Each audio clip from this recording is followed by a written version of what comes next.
Hello बच्चों, नमस्कार। स्वागत है आपका अपने परिवार अंकित एजुकेशन अड्डा पर।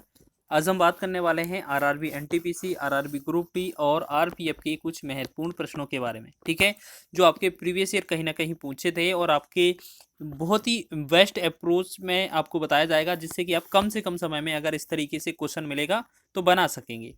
तो यहाँ पर लिखा है, एक वस्तु के अंकित मूल्य और क्रय मूल्य का अनुपात 5:3 है। यदि उस वस्तु का विक्रय मूल्य 3,645 रुपये है और दुकानदार ने अंकित मूल्य पर 25% और 10% की दो क्रमागत छूट दी है, तो इस व्यवहार में होने वाला प्रतिशत लाभ या हानि ज्ञात कीजिए। तो आप ऐसा समझें कि आपको सबसे पहले क्या देखना है। आपको यहाँ पर ये क्या है, हमारा 5 और 3, ये हमारा अंकित मूल्य यानी कि मार्केट प्राइस और क्रय मूल्य सीपी का अनुपात दिया हुआ है कितना, 5:3। ठीक है, इसका अभी थोड़ा काम नहीं है, बाद में हम काम करेंगे। फिर क्या है, अब हमें क्या चीज़ याद रखना है। बोला गया है वस्तु का विक्रय मूल्य 3,645 है। मान लेते हैं हमारे पास जो पहले अंकित मूल्य कुछ भी मान लेते हैं, मान लेते हैं एक्स में हमारा अंकित मूल्य है। इस पर अगर हम दो छूटे लगातार देंगे तो हमें विक्रय मूल्य प्राप्त होगा। एक्स पर हम 25% की अगर विक्रय मूल्य छूट देते हैं तो ये कितना, 25% की फ्रैक्शन होती है आपका, फ्रैक्शन नहीं, आप वैसे तो आपको पता है ना कि 1/4 होती है, लेकिन आपको ऐसे करना है कि 25% की जो फ्रैक्शन होती है वो कितना होती है, 1/4। 4 में से 1 का छूट दिया जा रहा है, इसका मतलब ये 3/4 की वैल्यू बच रही होगी। ठीक है ना। उसकी बात करेंगे हम 25% की बात। क्वेश्चन में बोला है 10% की छूट दी जा रही है, तो 10% का फ्रैक्शन जो होता है वो 1/10 होता है, यानी कि 10 में से 1 का छूट दिया जा रहा है तो ये 9/10 की वैल्यू दी होगी। यानी कि इसका अगर निकालते हैं तो हमें वैल्यू जो है विक्रय मूल्य कितना प्राप्त होता है, 3,645। ठीक है, यहाँ से 9 एकम 9 करेंगे और 9 चौके 36, यहाँ 0, 9 × 45। ठीक है, भाग कर दिया। फिर 3 से भाग करेंगे, 3 एकम 3, और यहाँ करेंगे 3 एकम 3, 3 त्रिका 9, 3 एकम 3 और 3 त्रिका 9, 3 5 15। अभी 4 और 10 का गुणा करेंगे 135 में, तो x का जो वैल्यू होगा ये हमारा क्या होगा, विक्रय मूल्य। तो x का जो वैल्यू होगा वो कितना, 135 गुणे में 4 गुणे में 10 करने पर आएगा। तो इसमें हम 1 0 तो पहले ही लगा देंगे, 4 पंचे 20 और 4 तिया 12 2 14 और 4 एकम 4। ठीक है, एक सेकंड, यहाँ पर कुछ गलती हुआ है हमारा, यहाँ पर हो जाएगा 4 एकम 4, हासिल नहीं जोड़ा था तो इसको दोबारा लिखेंगे, 4 एकम 4 और 1 5। ठीक है, तो ये हमारा x का वैल्यू है और ये x क्या था, हमारा अंकित मूल्य। अंकित मूल्य था ना, अंकित मूल्य ये 5 अनुपात का वैल्यू दिया था। ठीक है, तो आपको क्या समझना है, ये हमारा 5 अनुपात का अगर वैल्यू कितना है आपका, 5,400 है, तो यहाँ 1 अनुपात का वैल्यू 5 एकम 5, यहाँ 5 एकम 5 0 हो जाएगा, 5 8 40 0। तो हमने देखा 1 अनुपात का वैल्यू है वो 1,080 है, और हमें सीपी अगर क्रय मूल्य निकालना होगा तो कितना, 3 अनुपात का वैल्यू चाहिए होगा। तो 3 अनुपात का अगर वैल्यू निकालेंगे तो 3 गुना कर देंगे, तो ये इसको हम 3 गुना करेंगे तो 0 3 8 24 और 3 एकम 3, तो ये बनेगा हमारा 3240। तो अब एक चीज़ आपको समझ में आया होगा कि अभी जो है सारा फंडा क्या था, हमें क्रय मूल्य निकालने के लिए था। क्यों, क्योंकि विक्रय मूल्य तो हमें ऑलरेडी 3,645 दिया ही है, बस क्रय मूल्य हमें नहीं दिया था तो उसको निकाल रहे थे हम। ठीक है, तो हमने क्रय मूल्य निकाल लिया है, इसका मतलब ये क्या है, हमारा सीपी। ठीक, और विक्रय मूल्य हमारा 3,645 है, तो आप ये चेक करें कि सीपी आपका कितना था, सॉरी पहले सीपी कितना है आपका, 3240 है, और एसपी कितना है आपका, 3645।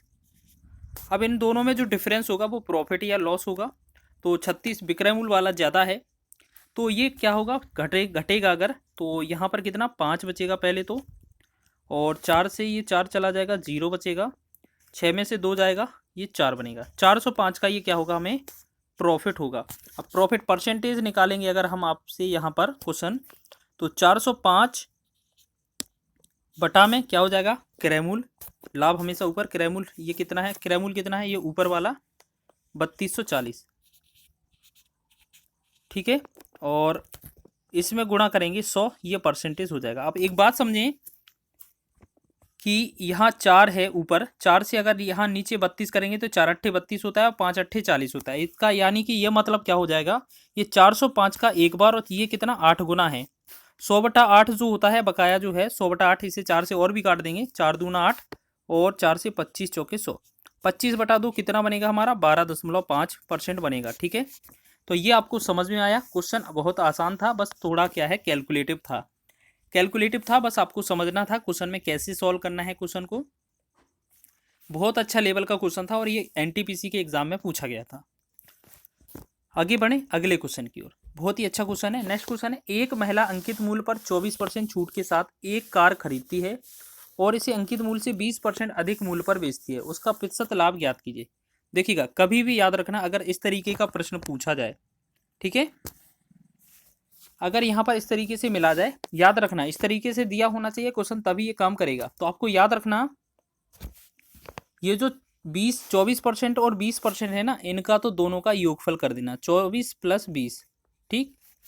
बटा में हमें क्या करना है, यहाँ पर 100 - डी कितना है, छूट कितना है आपका 24, तो ये करेंगे हम कितना 24 को, और गुणा में लगा देंगे आप 100%, तो ये हमारा आंसर परसेंटेज में हो जाएगा। तो इसको बनाएंगे सॉल्व।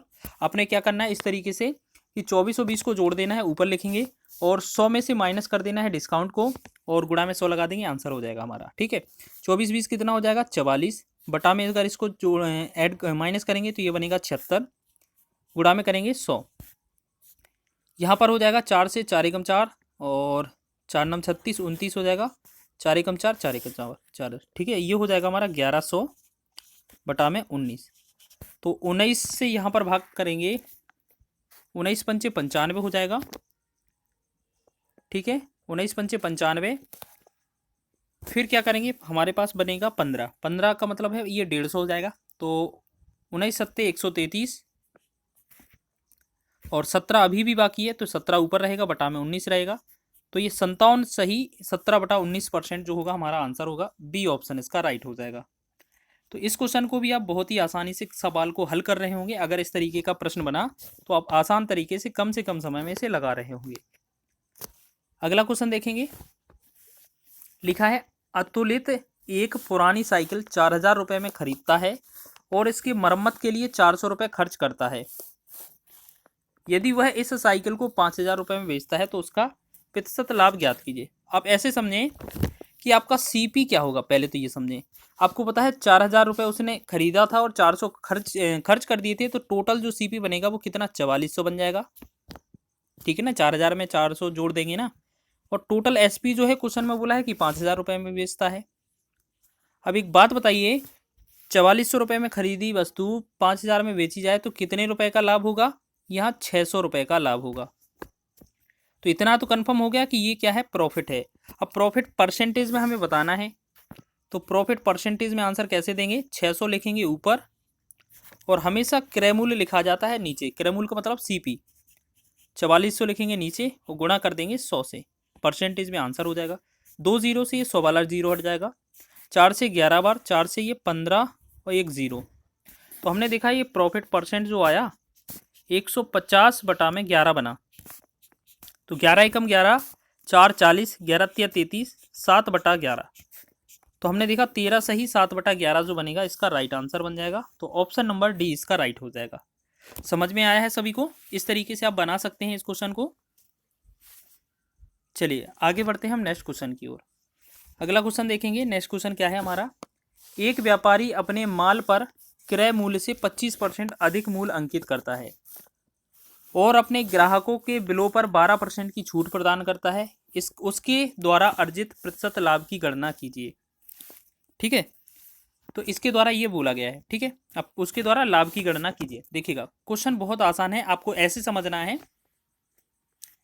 कि सबसे पहले तो आपको करना कैसे, देखो करने के बहुत सारे तरीके हैं। इस क्वेश्चन को आप बनाएंगे कैसे, आपको शॉर्ट ट्रिक के माध्यम से बताते हैं। आपको क्या करना है, सबसे पहले ये कितना आपको यहाँ पर 100 लिख देना है। ठीक है, 100 लिख देना है। ठीक है, अब यहाँ 25% अधिक लिखा है ना, तो इसी के नीचे 25 अधिक कर देंगे 100 में, तो ये 125 हो जाएगा। आपको समझ में आ रहा है ना, इस तरीके से क्वेश्चन होगा तभी बना पाएंगे हम।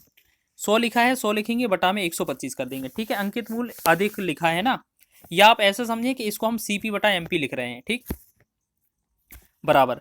फिर आपको क्या करना है, आपको क्या करना है, सबसे पहले यहां पर आपको सबसे पहले ये बताएं कि यहां पर अगर 25% अधिक लिख रहे हैं तो 100 बटा 125 हो जाएगा, ठीक। अब आपको क्या करना है, आपको ये देखना है कि जो डिस्काउंट है वो कितना दिया जा रहा है, 12% का। तो आपको ये 100 में से 12% कम करना है, तो ये यहाँ पर 88 लिख देंगे, ठीक। बटा में आप यहाँ पर लिखा है प्रतिशत लाभ की गणना कीजिए, तो लाभ की जगह आप ऐसा समझ लें कि यहाँ 100 प्लस एक्स लिख दें, ठीक है। एक्स का मतलब क्या हो जाएगा, ये लाभ हो जाएगा, बस इसको कैलकुलेट करना है।